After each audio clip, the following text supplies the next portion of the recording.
Prezident Biden 16 fevral Xitoyni ogohlantirib, uning Uyg'ur kishilik huquq dafsandichiligi uchun bedel to'laydiganligini bildirgan. Amerika prezidenti Biden yuqorqi so'zlarni 16 fevral Nyu-York shtatining Milwaukee shaharlik hukumat zalida so'z qilib, fuqarolarning savollariga javob berish jarayonida CNNning riyosatchisining Xi Jinping bilan telefonda so'zlashganda Uyg'urlar masalasining qanday ta'kidlanganligi haqidagi savoliga bergan javobida aytgan. Amerikadagi Xitoy virusi yuqumining vaziyati, vaksina tadqiqotining ilgirilishi va bu jarayonning iqtisodiy ta'siri qatorliq temalarda to'xtalgan programmada Biden yana Xitoyning musulmon osonliqlarga qaratgan muomalasi to'g'risidagi savollarga javob bergan. Biden Amerikaning nurg'un sohada Xitoy bilan raqobatlashadiganligini eskartish bilan birga, o'zlarining kishilik huquq va demokratiyaga bo'lgan andishini Beijingga davomli yetkazganligini aytgan.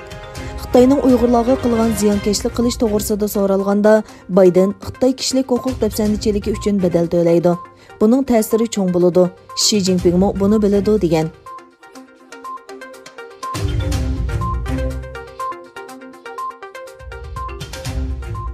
Turkiyadan boshlangan Sharqi Turkistonda yig'ilish lagerlariga qamalganlarning izdirkini qilish faoliyati dunyo miqyosida kengaymoqda.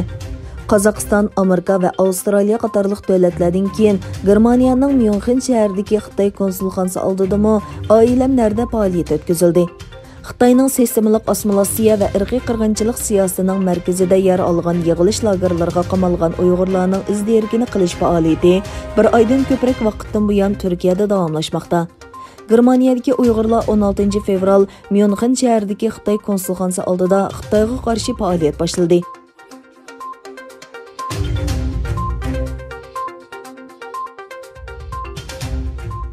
Angliya Bosh ministri Boris Johnson Yahudi xabarlari gazeti, parlament a'zolari va Yahudi jamoatining Uyg'urlar haqidagi maktubiga javob qaytargan bo'lib, mazkur xat bu hafta oshkorlangan.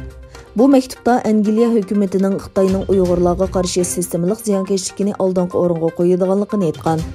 O'tgan yilning oxirida Angliya parlament a'zosi Nusrat G'ani Yahudi xabarlari gazeti va Rinkasi nomli Yahudi jamiyati bosh ministri Johnsonga birlashma maktub avatgan bo'lib, bu maktub Angliya Yahudiylar kengashi qatorliq tashkilotlarning va 50 dan ortiq parlament a'zosining qo'llashiga erishgan.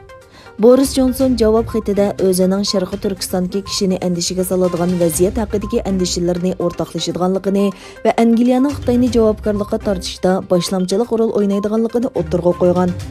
Bu maktubda Angliya hukumati savdo qonuniga tuzatish kirgizish loyihasini rad qilgan haftada oshkorlangan.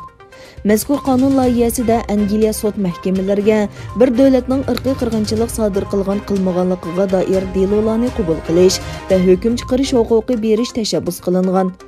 Agar Angliya sud mahkamalari bir davlatni irqiy qirg'inchilik qilgan deb hukm chiqarsa, Angliyaning bu davlat bilan savdo kelishimi tuzishi cheklanadi.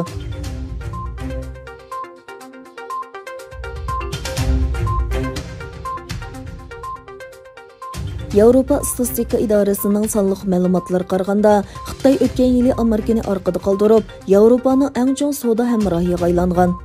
Bu mezgilda Yevropa ittifoqining eng chong savdo hamrohi Amerika va Angliya qatorliq davlatlarga savdo miqdori tuvanlagan.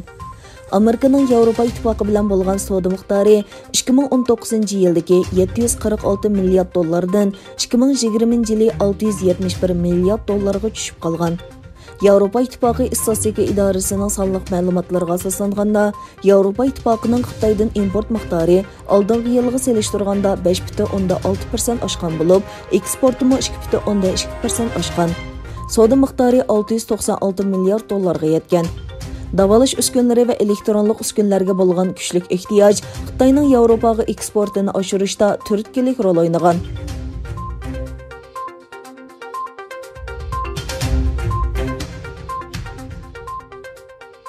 İtaliya raqobat organi abonentlarning sonliq ma'lumotlarini nomuvofiq ishlatishni oxirlashtirish haqidagi ko'rsatmaga amal qilmaganlik uchun ijtimoiy aloqa subsi Facebook'ga 7 million yevro jarimani qo'ydi. İtaliya raqobat organi e'lon qilgan bayonotida 2018 yil noyabrda Facebook'ning abonentlar savdo subsida tizimlatganini ta'minlagan uchurlarni to'plash va ishlatish haqidagi xatoliklarni tuzatish uchun ko'rsatma berilganligi, lekin shirkatning bunga amal qilmaganligi o'tirg'a qo'yilgan.